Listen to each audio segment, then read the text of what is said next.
Halo, kita akan bicara soal bahan-bahan wingko yang akan kita buat. Yang pertama adalah kelapa. Kelapanya kelapa fresh.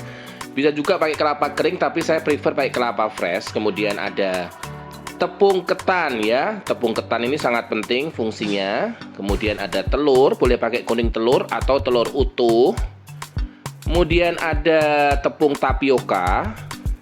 Kemudian ada gula pasir atau gula palm.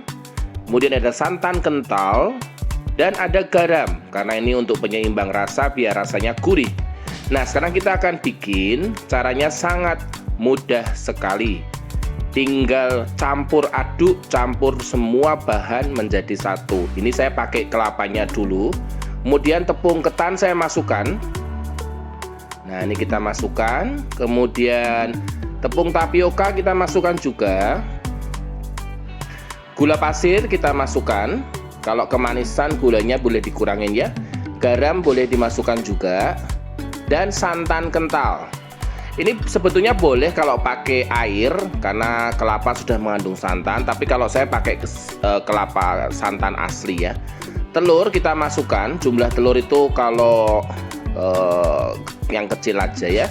Nah, kita aduk-aduk aja. Kita aduk-aduk aja sampai tercampur rata. Kelapanya pilih yang kelapa muda, jangan yang kelapa tua. Saya lebih cocok dengan kelapa yang muda biar nanti wingkonya lebih empuk. Seratnya mau yang panjang atau yang biasa boleh, terserah karena ini juga tidak terlalu menjadi masalah. Nanti tinggal bilang sama bapak yang marut atau ibu yang marut seratnya pendek atau seratnya panjang. Ini kita aduk-aduk sampai rata. Boleh dicampur dengan perasa. Nah, pen yang kita pakai adalah pen anti lengket, pen teflon. Kalau nggak teflon mungkin bisa dikasih minyak sedikit atau mentega. Nah, kemudian wingko yang tadi kita sudah aduk-aduk itu kita masukkan sesuai dengan ukuran yang kita mau. Nah, itu saya pakai 1 sendok makan munjung. Ya, kita masukkan beberapa dengan api sedang cenderung kecil. Karena takutnya kalau sudah apinya gede, gosong, dalamnya belum mateng. Ya, syukur-syukur kalau teman-teman punya pen yang ada tutupnya, tutup kacanya atau tutup atasnya, itu akan lebih cepat matang. Nah, ini setelah beberapa menit ya, saya nggak tahu kapasitas kompornya ini apinya besar apa kecil, nanti disesuaikan aja. Nah, kalau itu sudah agak kering atasnya tapi belum gosong, kalau nggak gosong gini penampakannya kurang bagus ya. Kita akan harus buat wingko yang atasnya tuh agak-agak karamelize atau agak-agak coklat atau mungkin agak-agak coklat kehitaman, itu lebih bagus menurut saya karena itu ciri khas dari wingko Semarang.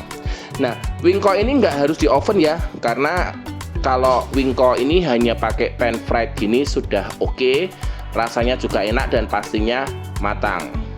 Nah, itu sudah mulai agak coklat. Tapi kalau saya hari ini akan bikin yang agak gosong ya, bukan gosong dalam arti nanti jadi pahit gitu, enggak. Ini gosongnya nanti akan membentuk tekstur dari wingko itu kayak yang biasa. Nah, seperti ini masih coklat ya. Boleh Bapak Ibu kalau merasa sudah pas dengan kondisi seperti ini ya apinya dikecilin.